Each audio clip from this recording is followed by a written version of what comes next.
My name is Claire. I'm 32 years old, and I've been married to my husband, David, for almost 8 years. We live in a quiet neighborhood just outside of Dallas, the kind of place where every front porch has a rocking chair, and everyone waves even if they don't really mean it.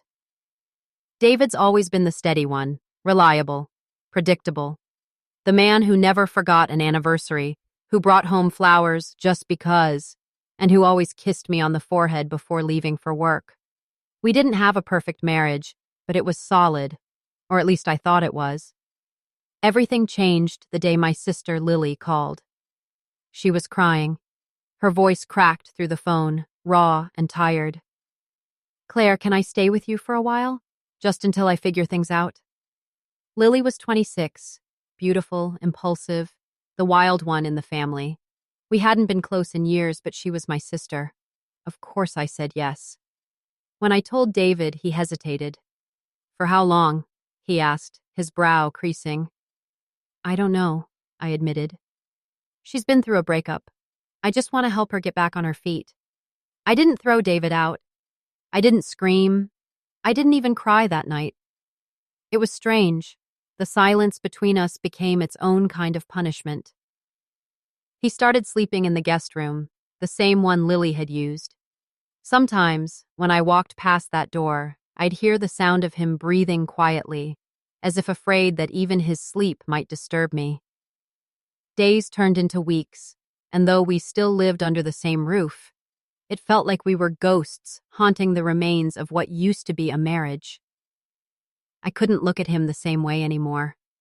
Every time he touched a mug, I saw Lily's lipstick print. Every time he adjusted his shirt collar, I remembered the way she had once done it for him, laughing. He tried to make things right. Therapy appointments, dinners, apologies, whispered like confess. Ions. But some things can't be undone. Trust doesn't rebuild the way you fix a broken chair. It doesn't glue together. It just changes shape until you barely recognize it. One night, months later, he came into the living room where I was sitting alone. He looked older, tired, and softer somehow. "I don't expect you to forgive me," he said quietly.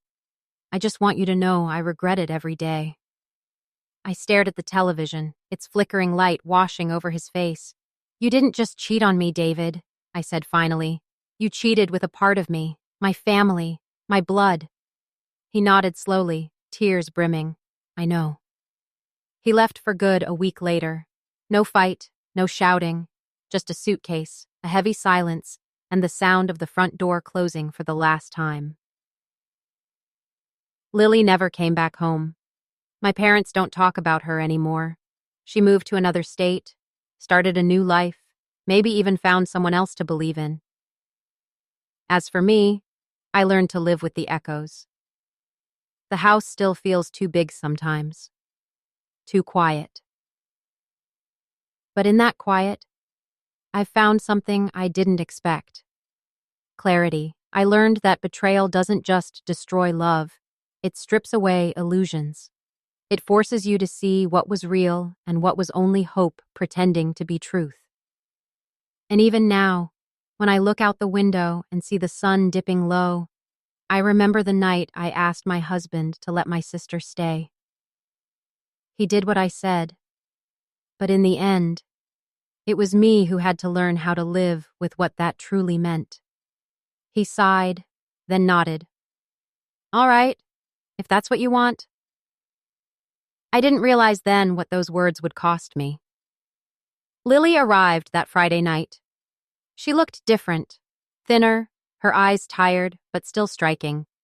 She wore a fitted sweater that clung to her curves and jeans that made her look effortlessly flawless. David opened the door when she arrived, and I still remember how his expression changed for just a second, a flash of surprise, maybe admiration, before he smiled and helped her with her bags.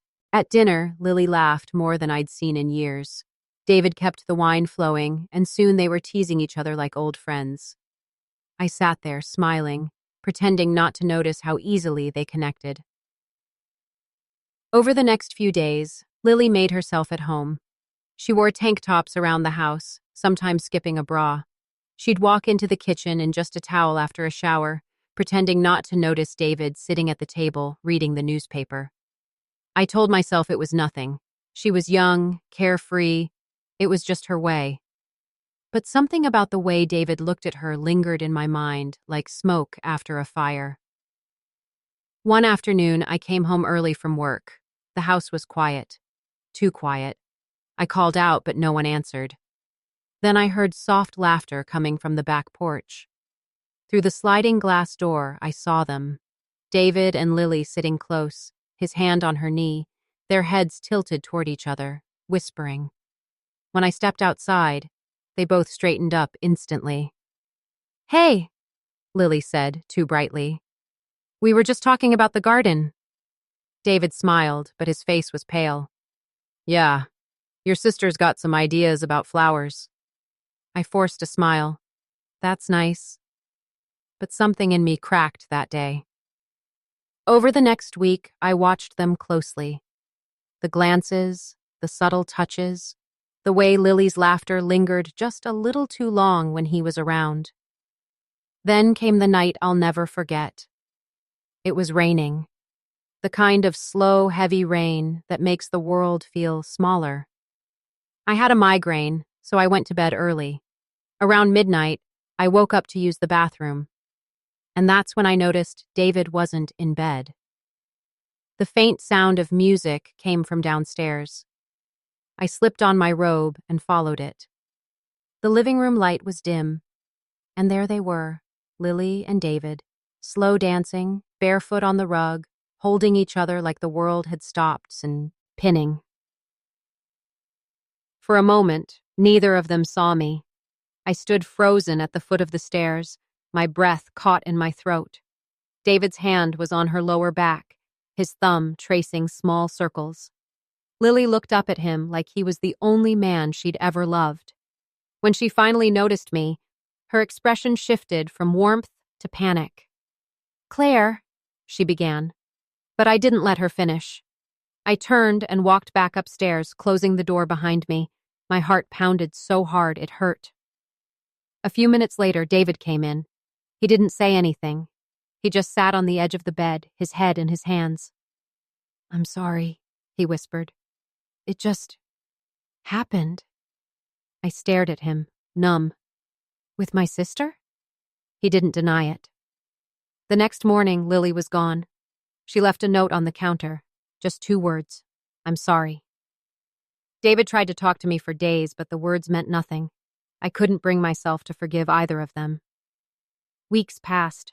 The house felt empty, not just without Lily, but without the illusion of trust that once held it together. Sometimes I'd find one of her hair ties in the bathroom or a forgotten earring under the couch, and it all came rushing back. The betrayal, the shame, the quiet pain of knowing I had invited the woman who destroyed my marriage into my home. And the worst part? I asked him to let her stay. He did exactly what I said, just not the way I meant.